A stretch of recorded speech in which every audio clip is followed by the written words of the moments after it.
Aquí les voy a poner, ahorita evoquen su atención a estos dos carpetas que dice primera parte manual y primera parte memorias. El que dice primera parte manual, de ser posible, si es que tienen oportunidad, tenganlo impreso, el otro no. Este primera parte manual nos va a servir como una especie de guía a través de lo que veamos en la primera parte del curso, lo que es medio curso, ¿de acuerdo? Esto es lo que vamos a ir viendo que les sirva de apoyo a lo que vamos a ir viendo clase a clase.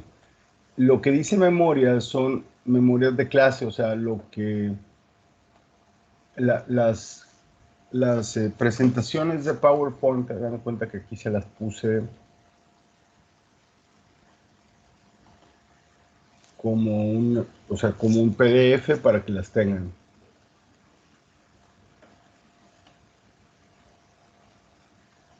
¿De acuerdo? Sí, jefe. Y aquí está prácticamente las clases, las sesiones de clase.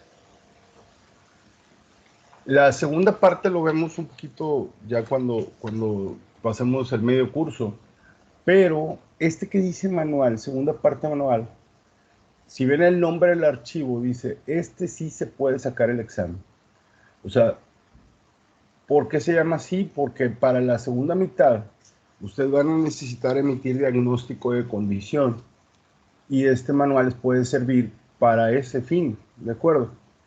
Donde verían, en teoría sí es legal. Yo sé que dadas las circunstancias casi pueden hacer lo que quieran, pero en particular sí es legal utilizarlo el día del examen.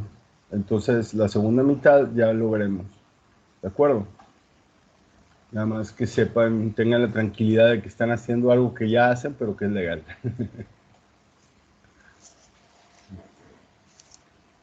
¿Hasta aquí alguna pregunta?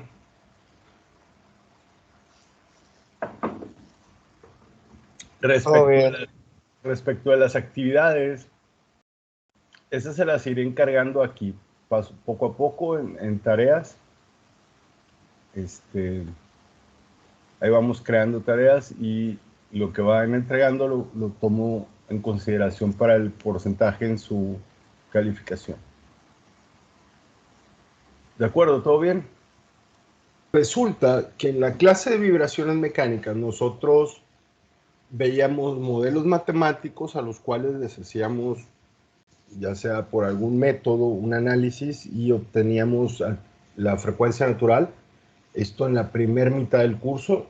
Y luego en la segunda mitad del curso básicamente analizábamos la respuesta en el tiempo de un sistema ya modelado, ¿de acuerdo?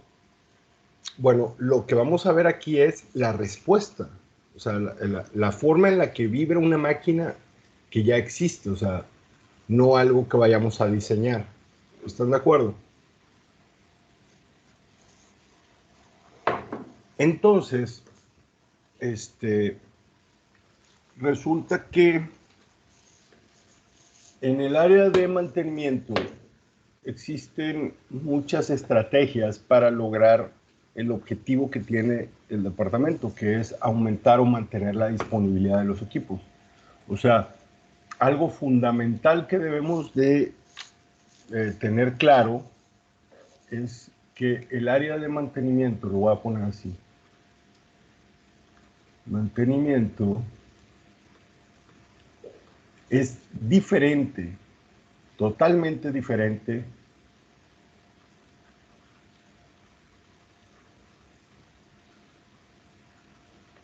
a reparar solamente equipos. O sea, mucha gente asocia el personal o el departamento de mantenimiento como gente o un departamento creado para reparar las fallas. Y no es así. Recuerden que el objetivo principal es la disponibilidad de equipos.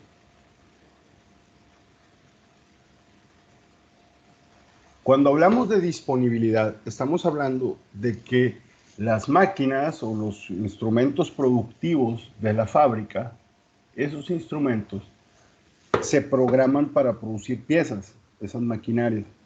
Entonces, cuando se programan, la máquina esté disponible para producir piezas con seguridad, con calidad y con la eficiencia, es decir, la cantidad de piezas por hora para la cual se compró. ¿De acuerdo?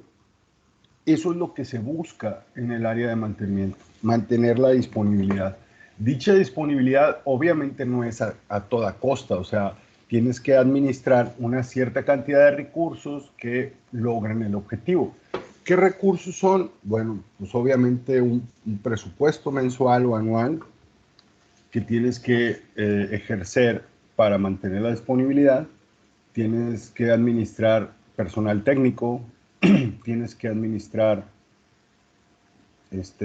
históricos de falla, o sea, información de los equipos, información, me refiero no solo a manuales y catálogos y conceptos de refacciones y todo eso, o un almacén de refacción críticas y todo, sino que tienes que administrar también la información que va surgiendo día a día con los reportes, con las inspecciones, para alimentar los sistemas de mantenimiento. Y esa información es valiosísima, ¿de acuerdo? También tienes que administrar tiempos, los tiempos de disponibilidad, de indisponibilidad de máquina no programados y los programados. Y algo que pudiera parecer un poquito extraño, pero también tienes que administrar las fallas. Porque resulta que así como pusimos que mantenimiento es diferente a reparamiento, también una falla es diferente a un paro de máquina. Es decir, se pueden tener máquinas con fallas, pero que estén sacando piezas. Pero cuando se tiene un paro, pues obviamente no sacas y no produces nada. ¿Sí, más o menos? Sí. Ok. Entonces, acuérdense, hijes, disponibilidad es el objetivo que tenemos y esa disponibilidad la vamos a lograr con un montón de tareas. Y entonces, esas tareas, obviamente una de ellas es reparar. Eso es inevitable. O sea, algo que ya literalmente falló, lo tengo que reparar. Pero, se hacen N cantidad de cosas adicionales. Se hacen técnicas preventivas, como las que le hacen la mayoría de ustedes a sus carros. O sea, el carro no está parado, no dejó de funcionar y ustedes, sin embargo, lo llevan a servicios de mantenimiento preventivo. Se hacen técnicas predictivas para tratar de predecir el estado o la condición de algunos componentes de la máquina para poder programar un paro. Acuérdense que no es lo mismo el paro no programado que el programado. Para poder reemplazar o ajustar o algún mecanismo, algún elemento de máquina, etcétera.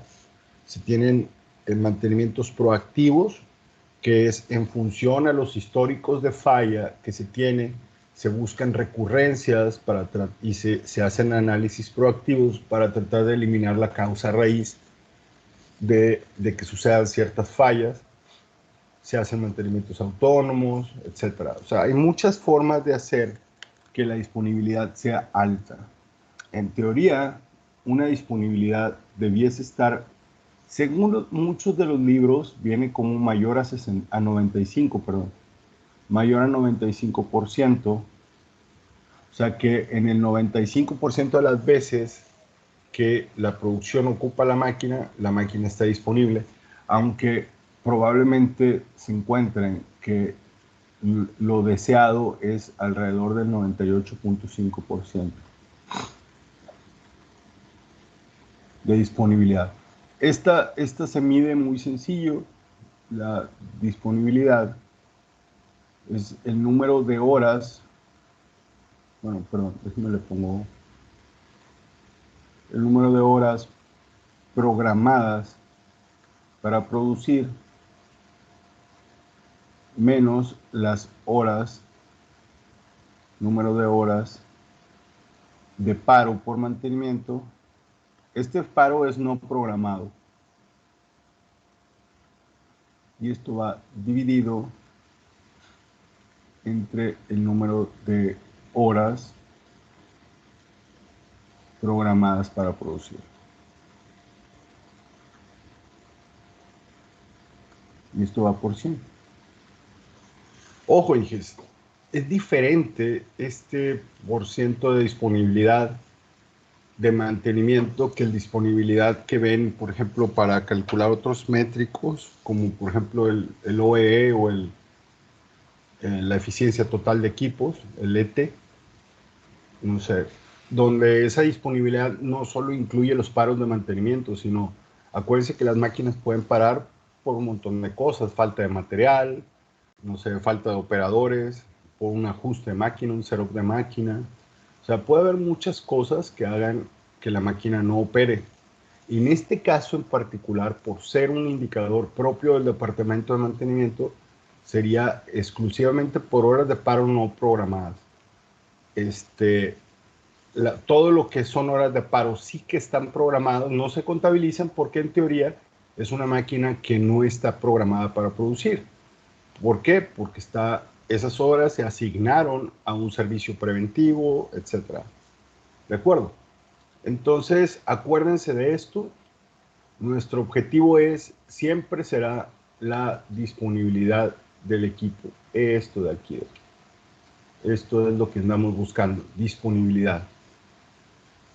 Entonces, pero tristemente mucha gente asocia todo a reparar, y no es así.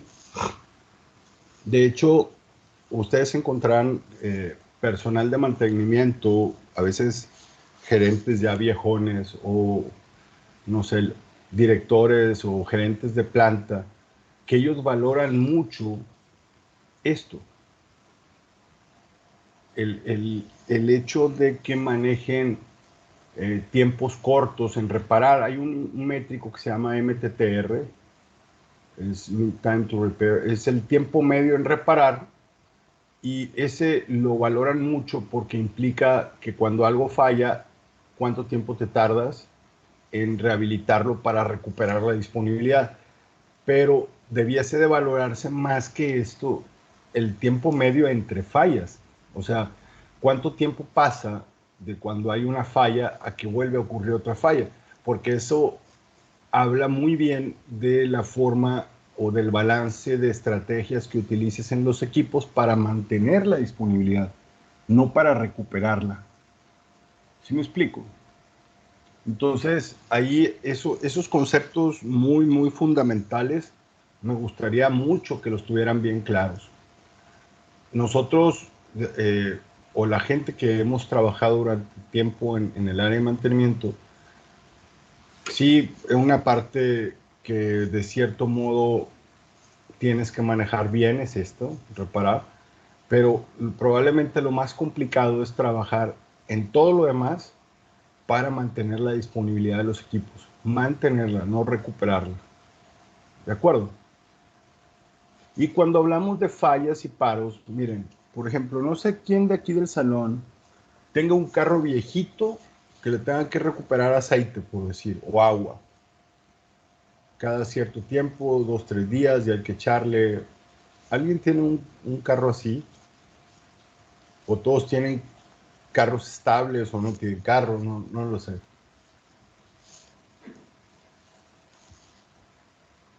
Nadie tiene un carro así. Órale. Miren, les lo voy a ejemplificar con un carrito que tuve yo hace mucho tiempo. Cuando se desató la delincuencia, yo tenía una camioneta preciosa, la cual tuve que ceder al crimen organizado. Entonces, me tuve que comprar una licuadora, que era esta.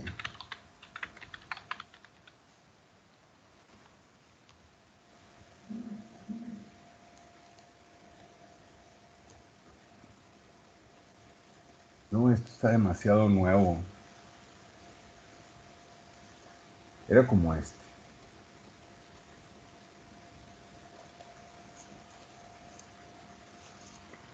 Dije, ¿por qué licuadora? Yo tuve uno de esos hace 2 años y salió muy bueno. Sí, pero tienes un motor, mira, es lo que tengo yo ahorita. Yo tengo una camioneta que,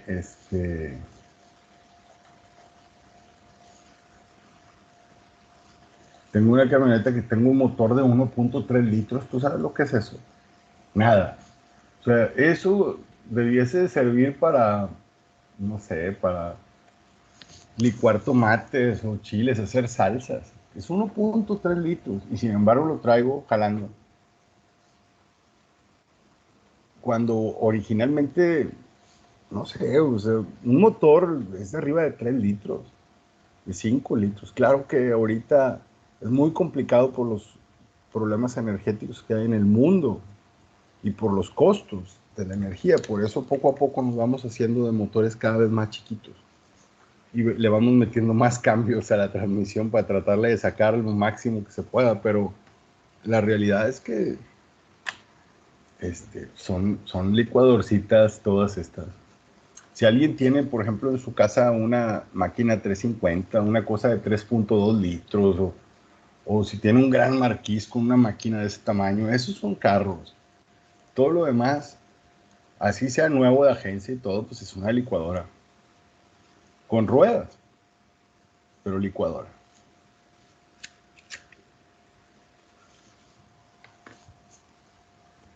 Mira, yo tuve que comprarme este carrito por la razón que les digo, por mi donación involuntaria.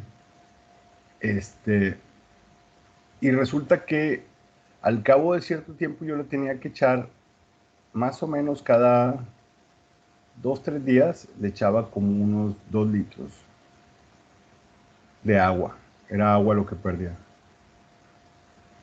Siempre, siempre, siempre. Le cambié todas las mangueras, le reparamos todo, todo, y no cambiaba gran cosa. Siempre tenía una pérdida de agua. ¿Y no le pasaba agua al motor? No, no, no, no. Lo que sí estaba, no sé si hay una tapita que es un distribuidor que va pegada al motor. Entonces se la cambiaba seguido, porque se empiezan a dañar. Bueno, así estaba ese carrito. A lo mejor nada más era ese mío. Es que no lo compré nuevo, lo compré usado. A lo mejor ese fue el problema. Pero bueno, supongo que tenemos otro carrito que este es la falla, ¿no? Mientras que a este le tengo que agregar 2 litros de agua le voy a poner una frecuencia cada 3 días. Este de aquí no frena. La pregunta es, las dos son fallas, ¿están de acuerdo? El hecho de tenerle que agregar agua implica que algo está mal. Y el hecho de que no frene también algo está mal.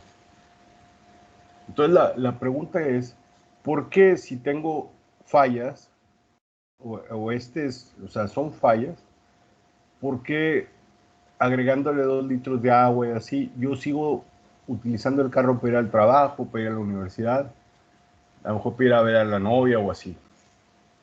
Y el que no frena lo tengo que parar. ¿Qué diferencia real existe? ¿Por qué determino cuándo una falla se convierte en un paro y cuándo no? ¿Cuál es la diferencia real de todo eso? Pues la criticidad de la falla, dije, si usted trabaja el carro sin agua, eh, en un determinado momento le va a arrojar un código en el tablero y va a tener que parar. En cambio, si maneja el carro sin frenos, es muy seguro que va a tener un accidente. Ok, o sea, en pocas palabras, lo que me estás diciendo es que esta falla que está aquí se puede administrar en función de ciertos indicadores de desempeño y esta no se puede administrar. Tengo que frenar y parar, o sea, tengo que poder frenar, si no... O sea, la gente involuntariamente se hace 3 preguntas. La pregunta es, Si el tipo de falla me impide o me afecta o pone en riesgo la integridad de la máquina, o si la falla pone en riesgo la integridad del operador, o puede fallar o no cumplir con el producto o servicio que ofrece.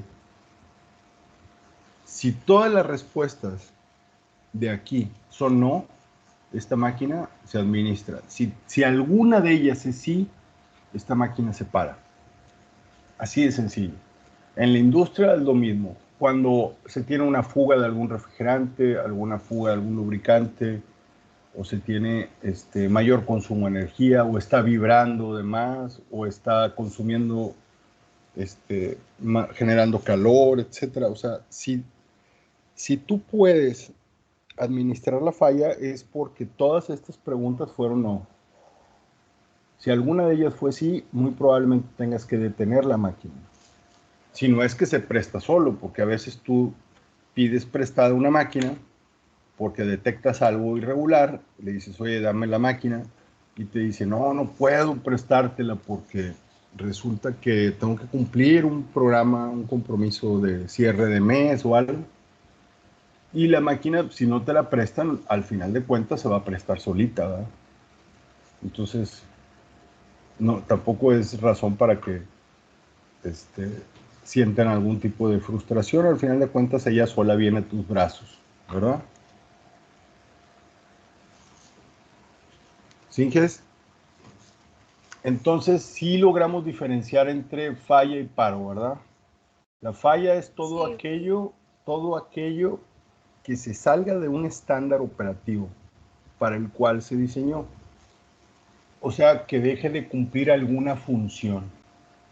Alguna función.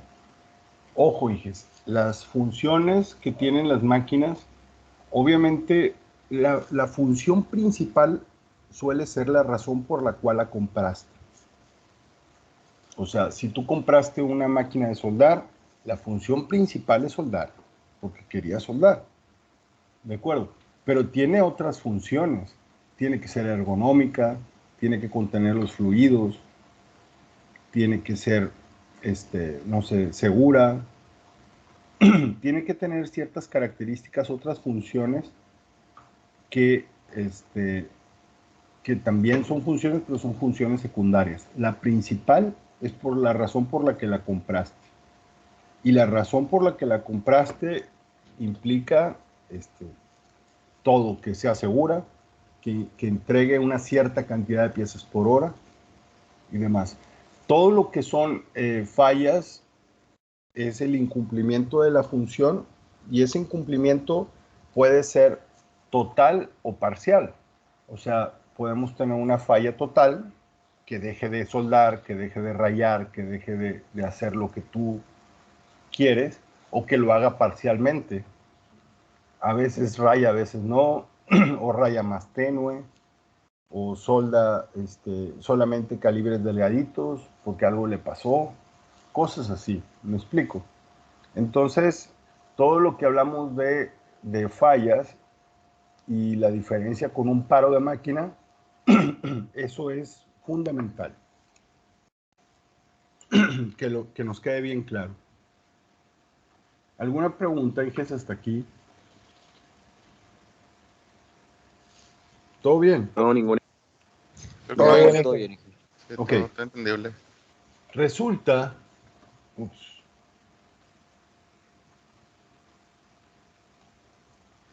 que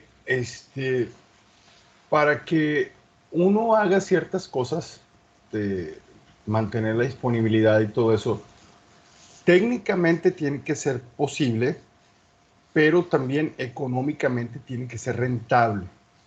Me explico. Por ejemplo, si analizamos el carrito que tengo aquí, este carrito debe de traer más o menos unos... ¿Dónde dejé la pluma? Aquí está. Este carrito debe de traer de aceite, litros de aceite,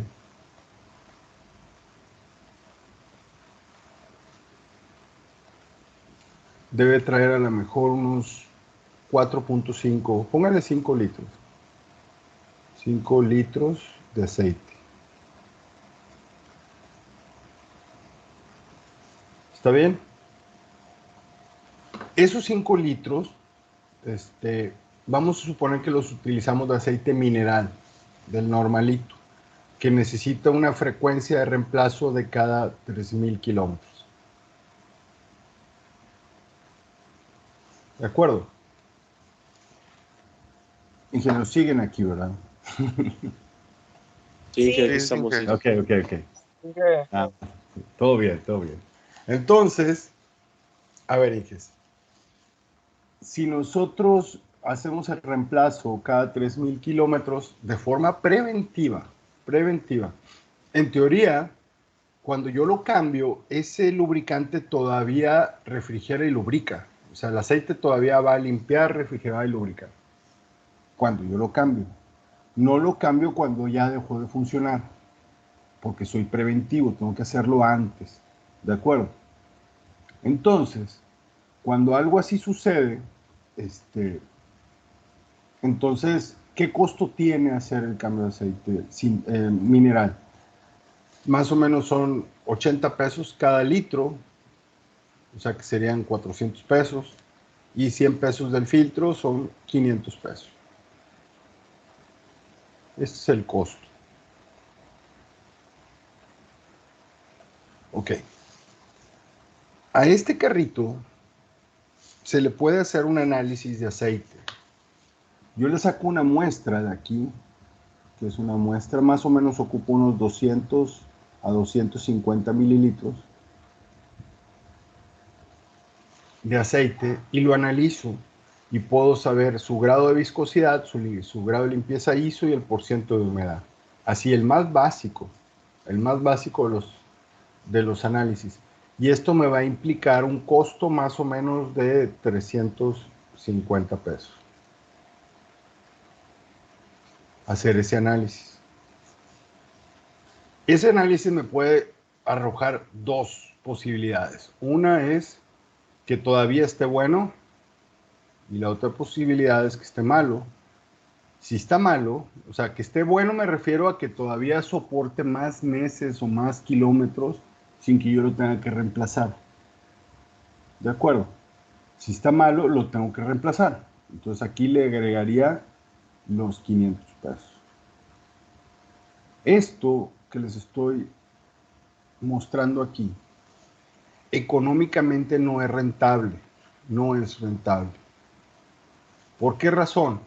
Porque el periodo de cambio en teoría está calculado y en un gran porcentaje de ocasiones lo voy a encontrar con un cierto nivel de degradación fuerte, el lubricante. Entonces voy a tener que reemplazar y mis gastos se van a ir pues a 850 pesos en lugar de 500. ¿Sí me explico? O sea, hay muchas de las ocasiones, aunque técnicamente se le puedan hacer, por ejemplo, en este caso, un análisis de aceite, no lo haces, te vas directamente a hacer una tarea preventiva. Lo cambio, esté bueno o malo, o aguante más o no, porque económicamente me es más rentable. ¿De acuerdo? Pero, por ejemplo, si tienen una maquinita que les gusta, una prensa,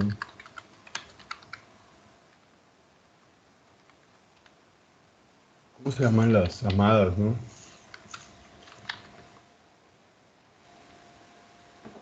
Una maquinita de estas.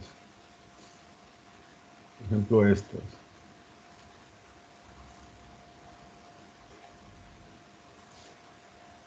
Estas máquinas, como esta que está aquí, debe de traer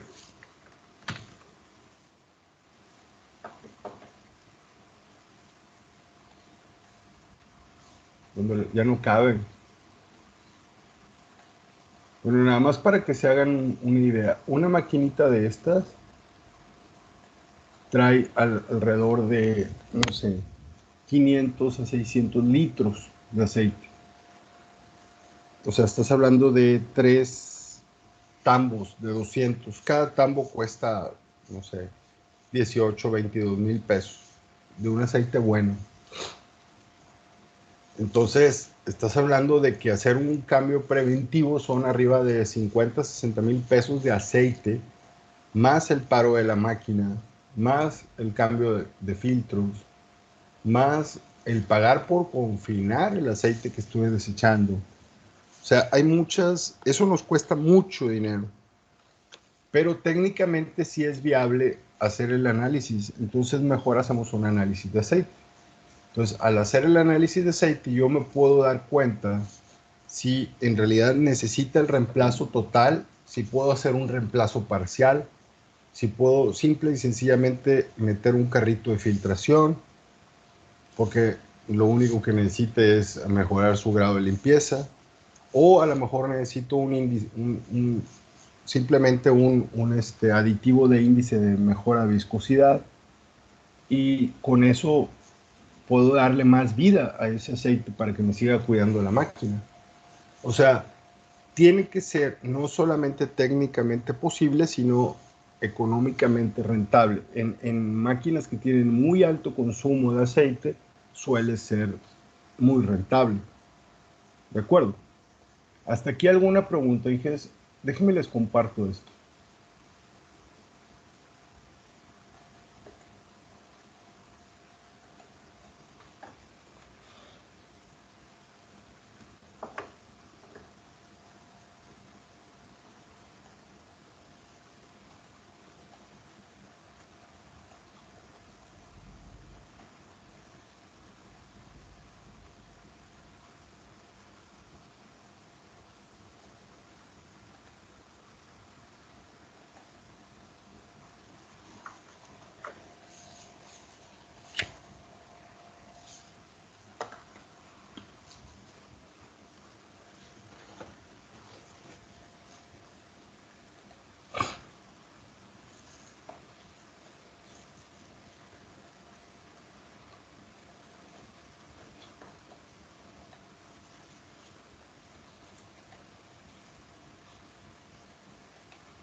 Bueno, dentro de lo mismo de conceptos fundamentales, Inges, ¿por qué utilizamos el análisis de vibración en nuestra materia y no, por ejemplo, se prefirió que la materia estuviese en una coordinación de térmica, cuando la temperatura pues es lo más, bueno, lo segundo más medido en la historia de la humanidad? Lo primero es el tiempo. ¿Por qué las vibraciones? Bueno, resulta que las vibraciones ofrecen muchísima información para el diagnóstico de condición de maquinaria. En muchos de los casos, desde un punto de vista mecánico, nos da más información que el calor, ¿de acuerdo? Eso no significa que no se deban de mezclar técnicas predictivas. Acuérdense que entre más mezcla es mejor los diagnósticos. Pero hay algo que les quiero así explicar también como concepto básico. Cuando una máquina trabaja, está trabajando un cierto tiempo, y luego empieza a aumentar, a generar su degradación y termina fallando. Entonces uno la puede rehabilitar a condiciones originales y vuelve a trabajar, a empezar su degradación hasta que vuelve a fallar. La vuelves a rehabilitar y si se repite este patrón hasta que se forma lo que muchos conocen como diente de sierra. ¿De acuerdo? ¿Cuánto dura este periodo de estabilidad? O sea, algunas veces meses, años, no lo sabemos. Depende de lo que tengan ustedes de componente.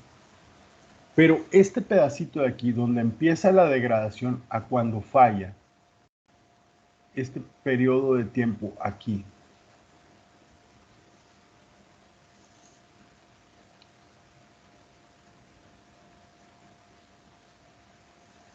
este periodo de tiempo, en componentes mecánicos suele ser lo suficiente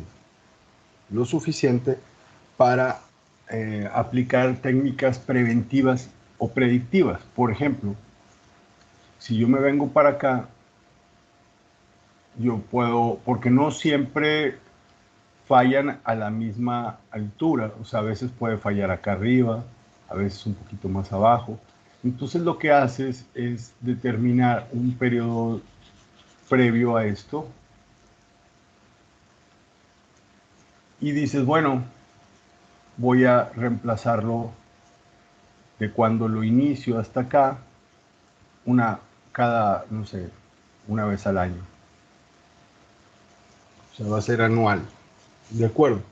Y garantizo que la última etapa de degradación y falla no me genere un paro no programado. Es una forma de hacer las cosas, es ser preventivo, ¿de acuerdo? Pero si vemos esta parte de degradación, para que esto se pueda aplicar así, esta parte tiene que ser de consideración. Es decir, vamos a suponer que soporte de 1 a 3 meses. Estoy poniendo valores aleatorios. Pero ese periodo me permite, por ejemplo, monitorear cómo se va desgastando, cómo se va degradando, cómo se degrada un rodamiento, cómo se degrada una polea, una flecha, un alojamiento, un engrane. De acuerdo.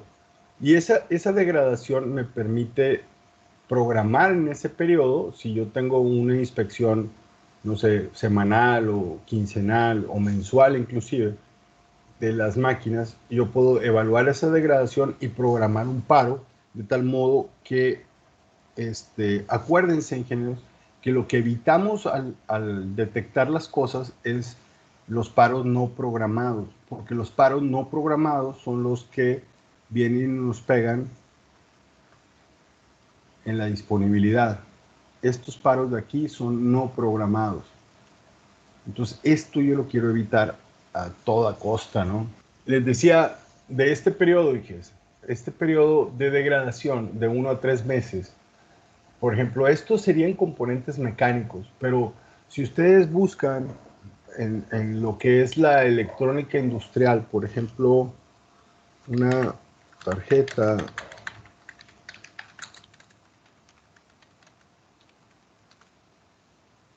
una tarjetita de entradas y salidas de un PLC, un módulo como este,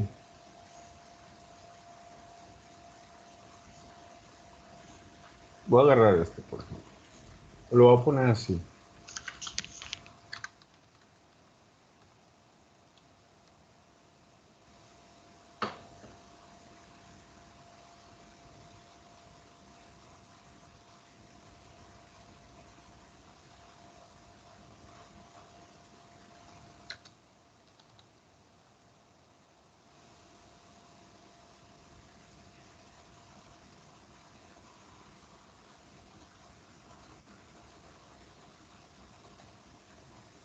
Miren, por ejemplo, un módulo como este, entradas y salidas de un PLC.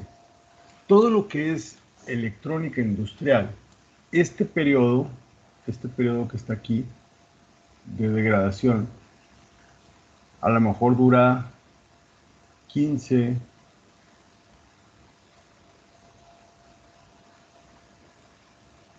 milisegundos. Entonces, nos vamos a topar con que hay muchos componentes que su periodo de degradación es tan corto que es imposible monitorearlo. Casi toda la electrónica industrial es así. Entonces, es muy complicado o no se van a encontrar en los planes de mantenimiento reemplazos de componentes electrónicos de forma preventiva. O no se van a encontrar, se pueden encontrar cosas más mecánicas como ajuste de canillas en conexiones o de tornillería o de cables o limpieza, etcétera, que esté bien refrigerado, cosas así, pero el reemplazo del componente electrónico es bien raro encontrarlo en un plan de mantenimiento. En un plan me refiero en un plan preventivo o predictivo. Generalmente lo que haces es tener un plan de reacción. ese plan de reacción implicaría tener el componente, tener los respaldos, tener el software, tener todo para poderlo habilitar cuanto antes. ¿Sí me explico? Entonces, ¿por qué mecánicamente está ubicado el área de mantenimiento en esto, en el análisis de vibración? Porque nos permite monitorear los desgastes en gran medida, porque son técnicas no invasivas, porque nos dan mucha información de la máquina. O sea, hay muchas cosas que nos ofrece. ¿De acuerdo? ¿Singes? Singe, Sí, sí, Singe. Sí. Perfecto. Déjenme les paso esto.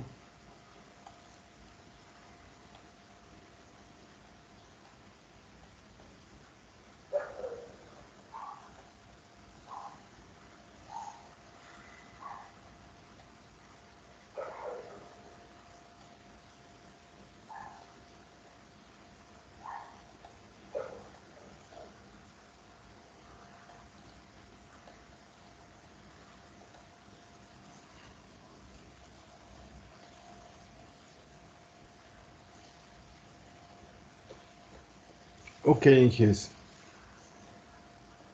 Bueno, pues la clase que viene, ahorita los voy a dejar ir. La clase que viene vamos a ver todas esas estrategias de mantenimiento que existen, cómo se miden, cómo podemos medir nuestro desempeño o el desempeño de un departamento de mantenimiento, y luego ya empezaremos a ver cuestiones de instrumentación, qué tipo de sensores existen. O sea, necesitamos ubicar la parte de vibraciones dentro de las estrategias de mantenimiento para poderlo entender. ¿De acuerdo? Ahorita nada más, antes de irnos, les tengo alguna pregunta así. Por ejemplo, si yo tuviese en FIME dos máquinas, por ejemplo, bomba hidráulica. Vamos a suponer esta.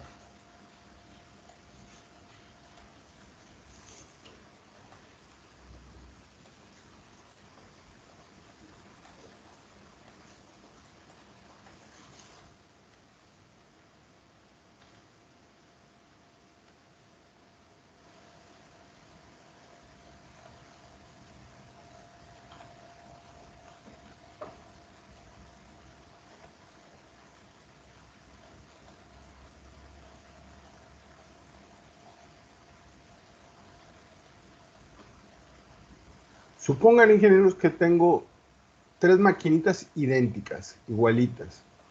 ¿De acuerdo? Tres bombas. Le voy a poner la eh, bomba 1,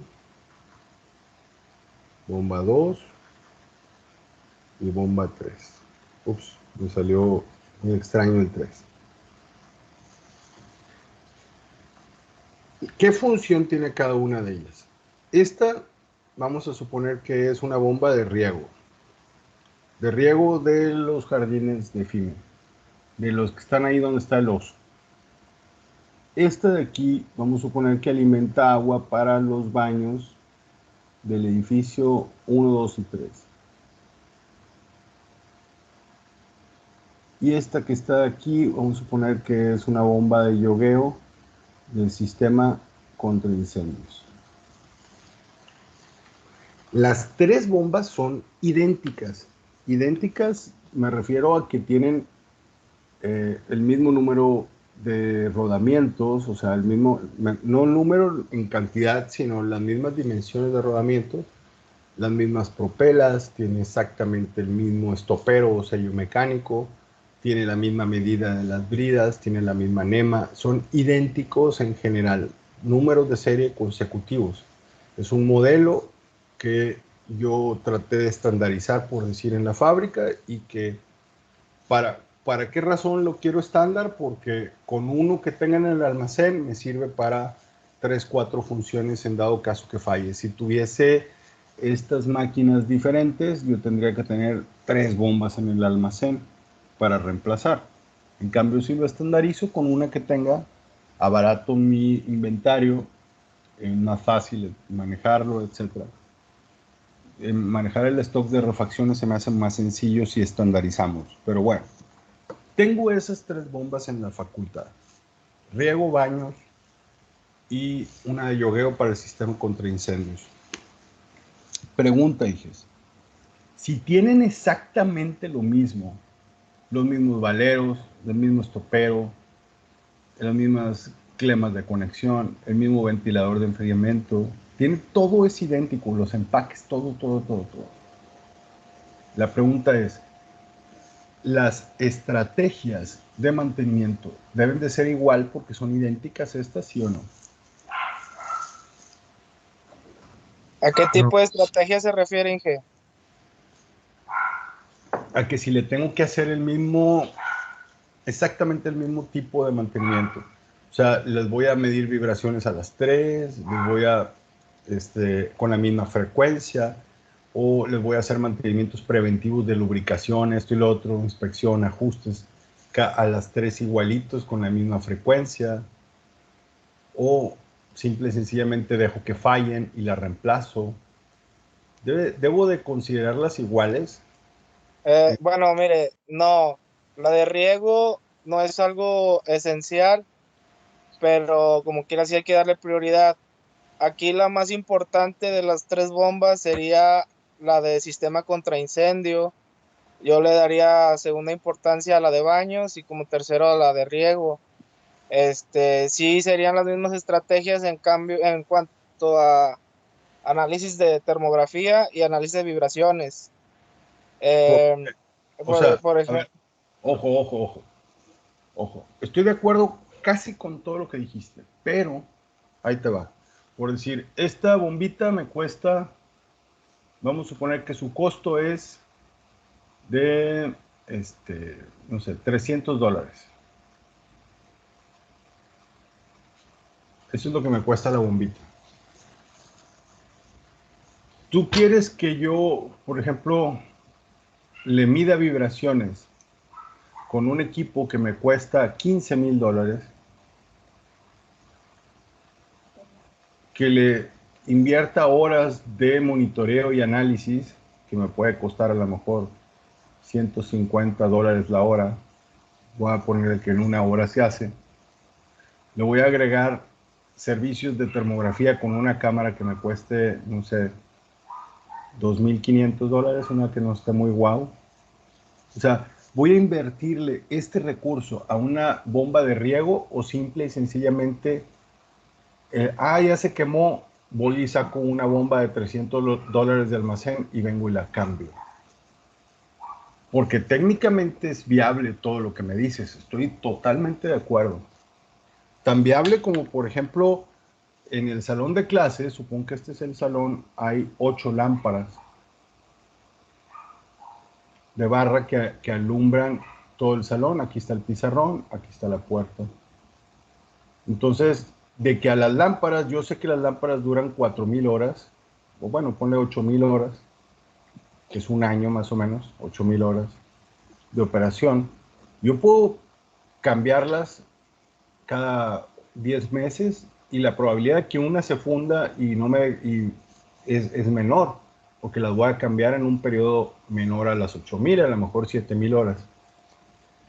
La otra opción es que a cada una de ellas le ponga un orómetro para medir las horas de operación, y ese orómetro tenga yo un técnico que vaya y apunte las horas de la lámpara a 1, a 2, a 3, a 4, así, y luego ir viendo cuáles ya juntaron las horas en mi sistema, en una compu, en un registro que llevo, para poder reemplazar las lámparas en función de las horas de operación y que la probabilidad de que una se funda en plena clase sea menor.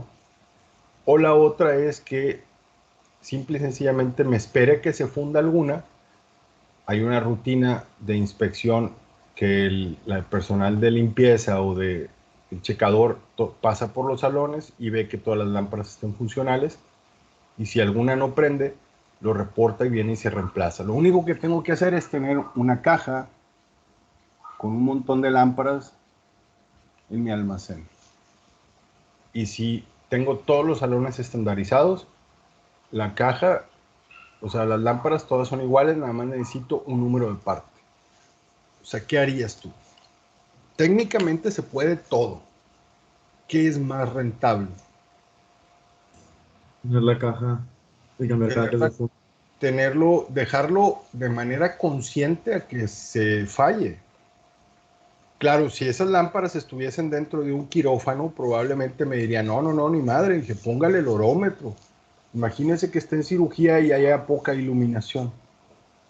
No puedo hacer eso. ¿Me explico? O sea, al final de cuentas nos damos o caemos en cuenta de que, aunque técnicamente sea viable, ahorita el Inge dijo, en orden de importancia para él, el sistema contra incendios y los baños tienen más peso que el riego, sí, pero en realidad lo que nos sugiere que el ingeniero lo visualice así, déjame borro todo esto, en realidad lo que el ingeniero nos sugiere es que habrá técnicas de, por ejemplo, en esta de los baños, pues yo sí le metía al menos un preventivo y a lo mejor un predictivo. Porque resulta que media hora con esta bomba sin fallar, eso está rebosante. O sea, no puedo dejar sin baños bajo ninguna circunstancia a los alumnos del edificio 1, 2 y 3. Es una verdadera crueldad. Si el riego falla, yo tengo 2, 3 días para cambiar esta bomba y créanme que no le va a pasar nada al jardín. Pero aquí no tengo ni 30 minutos porque en un cambio de hora eso está rebosante. Y tengo que cuidar la salud de la gente también. Y por ejemplo, tendría que aplicar preventivos, predictivos, a lo mejor una búsqueda de falla, o sea, algo adicional a lo normal, porque es un sistema de seguridad. ¿A qué me refiero con algo adicional a lo normal? Por ejemplo, supongan que tenemos un tanque de thinner y el tanque tiene un sensor de bajo nivel y un sensor de alto nivel. Entonces, aquí está vertiendo thinner porque detectó que le falta y se deja de surtir cuando detecta que ya llegó arriba. Pero ¿qué pasa si este sensor de aquí falla? Se va a rebosar, se va a tirar el solvente. Entonces, generalmente le agregan un sensor aquí arriba, un sensor de sobrenivel, que es un sensor de seguridad para evitar que se derrame si el sensor de llenado falla. Pero este sensor, ¿cuándo creen que opera con normalidad? Solamente cuando este falla. Eso significa que nunca me doy cuenta si está bueno hasta que este falla. Eso significa que si este falla y no opera cuando este falló, va a haber un derrame. Entonces, este tiene que estar sujeto a una búsqueda de falla. ¿Sí me explico? Es como su llanta de refacción en su carro. Su llanta de refacción, ¿cada cuándo la revisan? Nunca. Que tenga aire. Bueno, sorpresa, si un día esa refacción no funciona porque le falta aire, y como no la tienen sujeta a una rutina de inspección, se van a dar cuenta que le falta aire justo cuando la necesitan. Así es la vida. Tienes que meter las cuestiones de seguridad en rutinas de búsqueda de falla. Todo, lámparas contra incendio, sistemas contra incendio, lámparas de emergencia, perdón. Todo lo que sea seguridad tienes que meterlo en rutinas de búsqueda. ¿De acuerdo? Entonces caemos en cuenta en algo, ya para dejarlos ir, es que al final, aunque las máquinas sean iguales, en realidad, ¿qué le voy a hacer? Está más orientado al contexto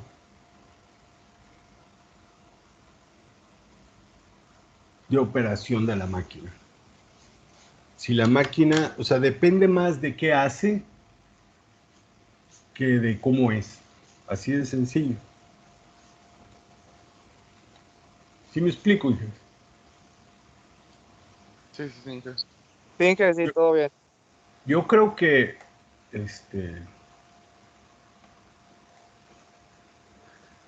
es fácil de entender esa parte, ya que lo ves un poquito más general o más en perspectiva.